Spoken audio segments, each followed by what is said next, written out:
ಸಾಕಾಯ್ತು, ಶರಣಾಗತಿಗೆ ಮನಸ್ಸಾಯ್ತು. ಚಿಕ್ಕಮಗಳೂರಿನಲ್ಲಿ ಇವತ್ತು 6 ಜನ ನಕ್ಸಲರು ಶರಣಾಗತಿಗೆ ಸಮ್ಮತಿಯನ್ನ ಸೂಚಿಸಿದ್ದಾರೆ. ವನವಾಸದಿಂದ ಮುಖ್ಯ ವಾಹಿನಿಗೆ ಬರೋಕೆ ಮನಸ್ಸು ಮಾಡಿದ್ದಾರೆ ನಕ್ಸಲರು. ಚಿಕ್ಕಮಗಳೂರಿನಲ್ಲಿ 6 ಕೆಂಪು ಉಗ್ರರ ಶರಣಾಗತಿ. ಬೆಂಗಳೂರಿಗೆ ಬಂದು ನಾವು ಶರಣಾಗ್ತೀವಿ ಅಂತ ಹೇಳಿದ್ದಾರೆ. ಮಧ್ಯಾಹ್ನ ಸಿಎಂ ಗೃಹ ಮಂತ್ರಿಗಳ ಎದುರಲ್ಲೇ ಶರಣಾಗ್ತೀನಿ ಅಂತ ಹೇಳಿದ್ದಾರೆ. ಚಿಕ್ಕಮಗಳೂರು ಡಿಸಿ ಮುಂದೆ ಶರಣಾಗಬೇಕಾಗಿತ್ತು, ಆದ್ರೆ ನಾವು ಸಿಎಂ ಮುಂದೆ ಶರಣಾಗ್ತೀವಿ ಅಂತ ಹೇಳಿದ್ದಾರೆ. ಸಿಎಂ ಸಿದ್ದರಾಮಯ್ಯ ಸಮ್ಮುಖದಲ್ಲಿ ನಕ್ಸಲರ ಶರಣಾಗತಿ. ಕಾಡಿನಿಂದ ನಾಡಿನತ್ತ ಹೊರಟಿದ್ದಾರೆ. ಈಗ ಆ ಫೋಟೋವನ್ನ ಕೂಡ ನೀವು ನೋಡಿದ್ವಿ. ಇನ್ನೇನು ಕೆಲವೇ ಹೊತ್ತಲ್ಲೇ ಸಿದ್ದರಾಮಯ್ಯನವರ ಮುಂದೆ ಶರಣಾಗತಿ ಆಗ್ತಾರೆ ನಕ್ಸಲರು. ಕೊನೆಗೂ ಕರ್ನಾಟಕ ರಾಜ್ಯ ಸಂಪೂರ್ಣ ನಕ್ಸಲ್ ಮುಕ್ತವಾಗಬಹುದು. ದಶಕಗಳಿಂದ ಭೂಗತರಾಗಿದ್ದ 6 ನಕ್ಸಲರು ವನವಾಸದಿಂದ ವಿಮುಕ್ತಿಯನ್ನ ಪಡೆದುಕೊಂಡು ಶರಣಾಗತಿಗೆ ಮನಸ್ಸು ಮಾಡಿದ್ದಾರೆ. ಕೆಲವೇ ಹೊತ್ತಲ್ಲೇ ಸಿಎಂ ಸಿದ್ದರಾಮಯ್ಯ ಸಮ್ಮುಖದಲ್ಲೇ ನಕ್ಸಲರ ಶರಣಾಗತಿಯಾಗುತ್ತೆ. ಮಧ್ಯಾಹ್ನ ಸಿಎಂ ಗೃಹ ಸಚಿವರ ಸಮ್ಮುಖದಲ್ಲೇ ಸರೆಂಡರ್ ಆಗ್ತೀವಿ ಅಂತ ಹೇಳಿದ್ದಾರೆ. ಚಿಕ್ಕಮಗಳೂರು ಡಿಸಿಯ ಮುಂದೆ ಸರೆಂಡರ್ ಆಗಬೇಕಾಗಿತ್ತು. ಚಿಕ್ಕಮಗಳೂರಿನಲ್ಲಿ ಎಲ್ಲ ಹೈ ಅಲರ್ಟ್ ಕೂಡ ಘೋಷಣೆ ಮಾಡಿದ್ರು. ಅಲ್ಲಿ ಪೊಲೀಸರ ನಿಯೋಜನೆ ಎಲ್ಲ ಆಗಿತ್ತು. ಈಗ ತಾವು ಸಿಎಂ ಮುಂದೆ ಶರಣಾಗತಿ ಆಗ್ತೀವಿ ಅಂತ ಹೇಳಿದ್ದಾರೆ. 6 ಕೆಂಪು ಉಗ್ರರು ನಕ್ಸಲ್ ನೂರ್ ಜಲ್ಫಿಕರ್ ಶ್ರೀಧರ್ ನೇತೃತ್ವದಲ್ಲಿ ಶರಣಾಗತಿ ನಡೆದಿದ್ದು ಈಗಾಗಲೇ ಮುಖ್ಯ ಭೂಮಿಕೆಗೆ ಮುಖ್ಯ ವಾಹಿನಿಗೆ ಬರೋದಕ್ಕೆ ಒಪ್ಕೊಂಡಿದ್ದಾರೆ. ನಕ್ಸಲರ ಶರಣಾಗತಿ ಆಗ್ತಾ ಇದ್ದು ಕೆಲವೇ ಕ್ಷಣಗಳಲ್ಲಿ ನಕ್ಸಲರ ಮುಂಡಗಾರು ಲತಾ, ವನಜಾಕ್ಷಿ, ಬಾಳೆಹೊಳೆ, ಕಳಸ,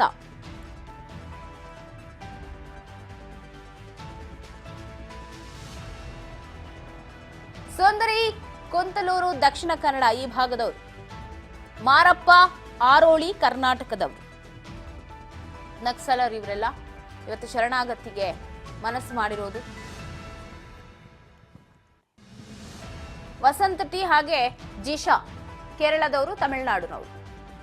ಪ್ರಜಾತಾಂತ್ರಿಕ ಹೋರಾಟಕ್ಕೆ ಯಾವುದೇ ತೊಡಕಾಗಬಾರದು ಅಂತ ಹೇಳಿ ನಕ್ಸಲರು ಒಂದಷ್ಟು ಬೇಡಿಕೆಗಳನ್ನ ಇಟ್ಟು ಸಂಬಂಧ ಇಲ್ದಿದ್ರು ಹೆಸರು ಪ್ರಕರಣದಿಂದ ನಮ್ಮ ಕೈ ಬಿಡಬೇಕು, ಸಂಬಂಧ ಇಲ್ಲದೆ ಇರೋ ಪ್ರಕರಣದಿಂದ ಶರಣಾಗತರಾದವರಿಗೆ ಆದಷ್ಟು ಬೇಗನೆ ಬೇಲ್ ಸಿಗಬೇಕು,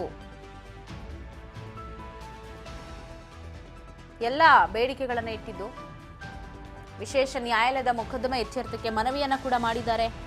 ಈಗಾಗಲೇ ಹೇಳಿದಂತೆ ಲತಾ, ಸುಂದರಿ, ವಂಜಾಕ್ಷಿ, ಮಾರಪ್ಪ, ವಸಂತ್, ಜೀಶ್ ಇವರೆಲ್ಲರೂ ಕೂಡ ಇವತ್ತೇ ಶರಣಾಗ್ತಾರೆ. ನಾನು ಹೇಳ್ದಂಗೆ ಚಿಕ್ಕಮಗಳೂರು ಜಿಲ್ಲಾಡಳಿತ, ಜಿಲ್ಲಾ ಪೊಲೀಸ್ ಇಲಾಖೆ ಮುಂದೆ ಶರಣಾಗಬೇಕಾಗಿತ್ತು. ಅದಕ್ಕೆಲ್ಲ ತಯಾರಿ ಕೂಡ ನಡೆದಿತ್ತು.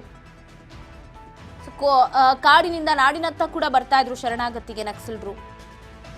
ಈಗ ಮಾರ್ಗ ಮಧ್ಯೆ ಅವರದ್ದೇ ಚಿಂತನೆ ಬೇರೆಯಾಗಿದ್ದು, ನಾವು ಶರಣಾಗತಿ ಆಗ್ತೀವಿ, ಆದ್ರೆ ಸಿಎಂ ಮುಂದೆ ಶರಣಾಗತಿ ಆಗ್ತೀವಿ ಅಂತ ಹೇಳಿದ್ರು. ಕಳೆದ ನವೆಂಬರ್ 12ರಂದು ಕೂಡ ಚಿಕ್ಕಮಗಳೂರು ಜಿಲ್ಲೆಯ ಜಯಪುರ ಸಮೀಪ ಕಡೇಗುಂದಿ ಗ್ರಾಮದ ಸುಬ್ಬಗೌಡ ಅವರ ಮನೆಗೆ ಇದೇ ನಕ್ಸಲರು ಭೇಟಿಯನ್ನ ನೀಡಿರ್ತಾರೆ. ವಿಚಾರ ಗೊತ್ತಾಗ್ತಾ ಇದ್ದಂತೆ ಅಲ್ಲಿಂದ ಪರಾರಿ ಕೂಡ ಆಗಿರ್ತಾರೆ. ಈ ಘಟನೆ ಬಳಿಕ ಉಡುಪಿ ಜಿಲ್ಲೆ ಕಾರ್ಕಳ ಸಮೀಪ ನಕ್ಸಲ್ ನಾಯಕ ವಿಕ್ರಮ್ ಗೌಡ ಪೊಲೀಸರು ಎನ್ಕೌಂಟರ್ ಮಾಡಿದ್ರು. ರಾಜ್ಯ ಸರ್ಕಾರ ಹಿಂದೆನೇ ಘೋಷಣೆ ಮಾಡಿತ್ತು ನಕ್ಸಲ್ ಶರಣಾಗತಿಗೆ. ಪ್ಯಾಕೇಜ್ನಡಿ ಸಮಾಜದ ಮುಖ್ಯವಾಹಿನಿಗೆ ಬನ್ನಿ ಅಂತ ಹೇಳಿ ಮನವಿಯನ್ನ ಮಾಡಿತ್ತು. ಜಿಲ್ಲಾ ಪೊಲೀಸ್ ಇಲಾಖೆ ಕೂಡ ಈ ನಿಟ್ಟಿನಲ್ಲಿ ಶ್ರಮ ವಹಿಸಿತ್ತು. ನಕ್ಸಲ್ ಶರಣಾಗತಿ ಸಮಿತಿ, ಶಾಂತಿಗಾಗಿ ನಾಗರಿಕ ವೇದಿಕೆ ಕೂಡ ನಕ್ಸಲರು ರಾಜ್ಯ ಸರ್ಕಾರದೊಂದಿಗೆ ಹಲವು ಬಾರಿ ಚರ್ಚಿಸಿ ಈ ನಿಟ್ಟಿನಲ್ಲಿ ಯಶಸ್ವಿಯಾಗಿ ಈಗ ಬೆಂಗಳೂರಿಗೆ ಬರೋಕ್ಕೆ ತಯಾರಾಗಿದ್ದಾರೆ. ಚಿಕ್ಕಮಗಳೂರಿನಲ್ಲೇ ಶರಣಾಗಬೇಕಾಗಿತ್ತು, ಬಟ್ ಬೆಂಗಳೂರಿಗೆ ಬರ್ತೀವಿ ಅಂತ ತಿಳಿಸಿದ್ದಾರೆ. 6 ಜನ ನಕ್ಸಲ್ ಹೋರಾಟಗಾರರು ಶರಣಾಗತಿ ಹೊಂದಿ ಮುಖ್ಯವಾಹಿನಿಗೆ ಮರಳೋ ಮುನ್ನ ಸುಮಾರು ಅವರು ಇಟ್ಟಿರುವಂತಹ ಬೇಡಿಕೆಗಳು 18 ಬೇಡಿಕೆಗಳು ಸರ್ಕಾರದ ಮುಂದಿಟ್ಟಿರೋದು.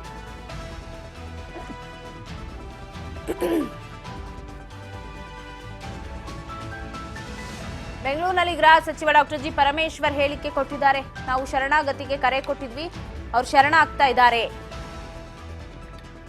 ಡಾಕ್ಟರ್ ಜಿ ಪರಮೇಶ್ವರ್ ಪ್ರತಿಕ್ರಿಯೆ ಕೊಟ್ಟಿದ್ದಾರೆ. ನಕ್ಸಲರ ಶರಣಾಗತಿ ವಿಚಾರಕ್ಕೆ ಸಂಬಂಧಪಟ್ಟಂತೆ ಈ ಹಿಂದೆ ನಾವು ಕರೆ ಕೊಟ್ಟಿದ್ವಿ ಶರಣಾಗತಿ ಆಗಿ ಅಂತ ಹೇಳಿ ವಿಕ್ರಮ್ ಗೌಡ ಹತ್ಯೆಯಾದ ಸಂದರ್ಭದಲ್ಲಿ. ಸೊ ಈಗ ಅವರು ಶರಣಾಗ್ತಾ ಇದ್ದಾರೆ, ಒಳ್ಳೆ ವಿಚಾರನೇ. ಸೊ ಮುಂದಿಂದೆಲ್ಲ ಕಾನೂನಾತ್ಮಕವಾಗಿ ಏನೇನ್ ಆಗ್ಬೇಕೆಲ್ಲ ನಡೆಯುತ್ತೆ ಅಂತ ಹೇಳಿದ್ದಾರೆ. ಏನ್ ಹೇಳಿದ್ರು ಕೇಳೋಣ. ಅವರು ಸರೆಂಡರ್ ಆಗ್ತಾ ಇದ್ದಾರೆ ಅನ್ನೋದು ಅಷ್ಟೇ ನಾನು ಹೇಳಬಲ್ಲೆ. ಮಿಕ್ಕಿದೆಲ್ಲ ವಿಚಾರಗಳನ್ನ ಈ ಸದ್ಯದಲ್ಲಿ ಯಾವುದನ್ನು ಹೇಳಕ್ಕಾಗೋದಿಲ್ಲ.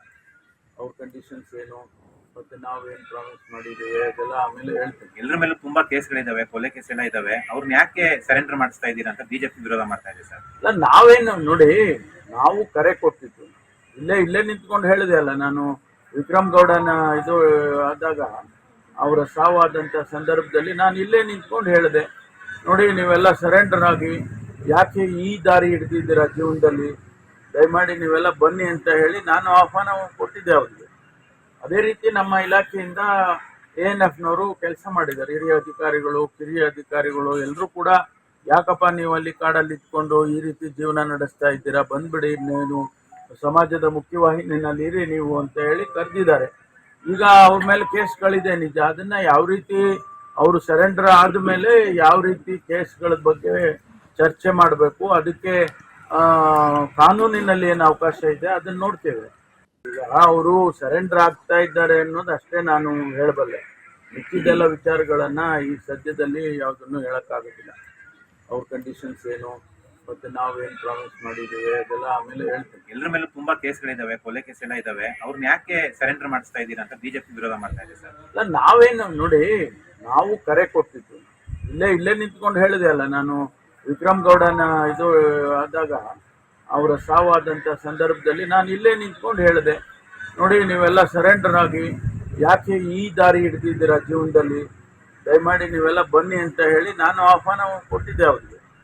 ಅದೇ ರೀತಿ ನಮ್ಮ ಇಲಾಖೆಯಿಂದ ANFನವರು ಕೆಲಸ ಮಾಡಿದ್ದಾರೆ. ಹಿರಿಯ ಅಧಿಕಾರಿಗಳು, ಕಿರಿಯ ಅಧಿಕಾರಿಗಳು ಎಲ್ಲರೂ ಕೂಡ ಯಾಕಪ್ಪ ನೀವು ಅಲ್ಲಿ ಕಾಡಲ್ಲಿ ಇಟ್ಕೊಂಡು ಈ ರೀತಿ ಜೀವನ ನಡೆಸ್ತಾ ಇದ್ದೀರಾ, ಬಂದ್ಬಿಡಿ, ನೀನು ಸಮಾಜದ ಮುಖ್ಯವಾಹಿನಿ. ಒಟ್ಟಾರೆ ಇವತ್ತು ಮಧ್ಯಾಹ್ನ ಸಿಎಂ ಗೃಹ ಸಚಿವರ ಸಮ್ಮುಖದಲ್ಲೇ ಶರಣಾಗತಿ ಅಂತ ಹೇಳಿದ್ದಾರೆ.